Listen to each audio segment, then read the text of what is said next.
West ইন্ডিজের বিপক্ষে one day সিরিজের ব্যর্থতা কাটিয়ে উঠতে মরিয়া বাংলাদেশ। সেই লক্ষ্যে টি-20 সিরিজের আগে সেন্ট ভিনসেন্টে অনুশীলন করেছে টাইগাররা।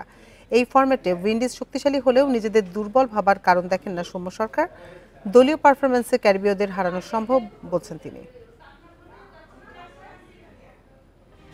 উইন্ডিজের কাছে ওয়ানডে হোয়াইট ওয়াশের দুঃস্মৃতি নিয়ে সেন্ট ভিনসেন্টে টাইগাররা টি-20 লড়াই আরও কঠিন, ঘুরে দাঁড়াতে অনুশীলনে সঠিক প্রস্তুতি, গেম প্ল্যান জরুরি বাংলাদেশের। নিকোলাস পুরান, রবমান পাওয়েলরা মুহূর্তে ম্যাচের ভাগ্য বদলে দিতে পারে। টি-20তে পরীক্ষিত চার্লস, লুইস, রোমারিও শেফার্ডরা। ভয়ঙ্কর ক্যারিবীয়দের বিপক্ষে মনোবল অটুট রাখাই গুরুত্ব, ম্যাচ জিততে ফোকাস দলীয় পারফরমেন্সে। তিনটা সাইডই ভালো করতে পারি, bowling, batting, fielding, team wise ভালো খেলতে পারি।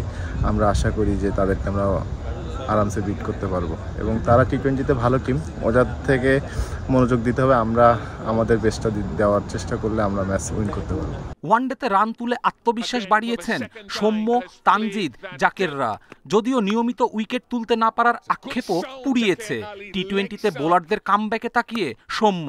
ব্যাটসম্যানরা অ্যাটলিস্ট 300 রান করছি, এটাও একটা ভালো দিক এবং আমাদের বোলাররা সবসময় ভালো করে আসতেছিল। এই সিরিজটাতে হয়তো একটু তারা স্ট্রাগল করছে। আমার কাছে মনে হয়, আশা করি তারা এই যে সামনে টি-20তে কামব্যাক করবে। চ্যাম্পিয়ন রংপুর রাইডার্সের হয়ে গ্লোবাল সুপার লিগ মাতিয়েছেন সৌম্য, রিশাদ, মাহেদি, তানজিমরা।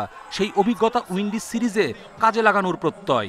গ্লোবাল টি-20 খেলেছি, তো কিছু ম্যাচ খেলারও সুযোগ হয়েছে আমার জন্য। একটা ভালো অপরচুনিটি ছিল, ওখানে একটা ভালো টুর্নামেন্ট গেছে। কারা বড় টিম, কারা ছোট টিম, সেটার থেকে বড় কথা হচ্ছে কারা 20টা ওভার ভালো খেলবে, 40টা ওভার ভালো খেলবে মাঠে। সেন্ট ভিনসেন্টে গেল টি-20 বিশ্বকাপের 5 ম্যাচই হয়েছে লো স্কোরিং। মন্থর উইকেটের সুবিধা টি-20 সিরিজে পেতে পারে বাংলাদেশ। স্কোয়াডেও রাখা হয়েছে 4 স্পিনার। কপিল পাল, ইন্ডিপেন্ডেন্ট নিউজ।